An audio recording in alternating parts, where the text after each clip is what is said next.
Hello దోస్తులు, నా ముచ్చట్లకి స్వాగతం మామ. అయన్నొద్దు, పాయింట్కి రా. మార్నింగే స్నానం చేసి టెంపుల్కి అయితే బయలుదేరేసాం. మనం ఎలాగో దేవుడిని ఖాళీగా ఉంచకూడదని బలంగా అయితే కోరికలు అయితే కోరేసాము. అక్కడి నుంచి బయలుదేరేసి ఇంటికి అయితే వచ్చాము. మా వాడు ఎప్పుడైనా ఖాళీగా ఉంటాడు అనుకుంటే ఈ మాదిరి పిల్లలతో కలిసి గ్రీటింగ్స్ అయితే ఆడుతూ ఉన్నాడు మామ. ఏంట్రా అంటే న్యూ ఇయర్ అంటున్నాడు మామ. ఎందుకు చేసాడు కనుక్కుందాం.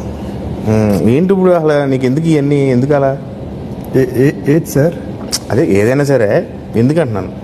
వీడు నా ఫ్రెండ్ యువరాజ్ మామ. కోవిడ్ నుంచి అయితే వచ్చాడు. చిన్న చాక్లెట్ ముక్క అయితే కూడా తేలా. మా ఓడు కోడూరులో ఎక్కడ కొరియర్ సర్వీస్ లేనట్టు రాజంపేటకు వచ్చి DTDCలో కొరియర్ చేస్తున్నాడు మామ. ఇంకా ఎంతసేపు రా అంటే ఆగ్రా మామ, పేమెంట్ వర్క్ అవ్వలేదని చెప్పి ఒక ½ అవర్ ఆడే వెయిట్ చేయించాడు మామ. అది చూసుకొని ఇంటికైతే బయలుదేరేసా. ఇల్లూరికి పోదాం రా, పానీపూరి ఏమైనా తినేసి వద్దాం అయితే అని ఇల్లూరికి అయితే బయలుదేరేసాం మామ. తిన్న తరగడానికి నరసయ్య షాప్ దగ్గరికి అయితే వెళ్ళాం మామ. నా చిన్నప్పటి నుంచి పెనగలూరు మండలంలో మజ్జిగైనా సాల్ సోడా అయినా తాగాలంటే నరసయ్య తర్వాతే మామ ఎవరైనా.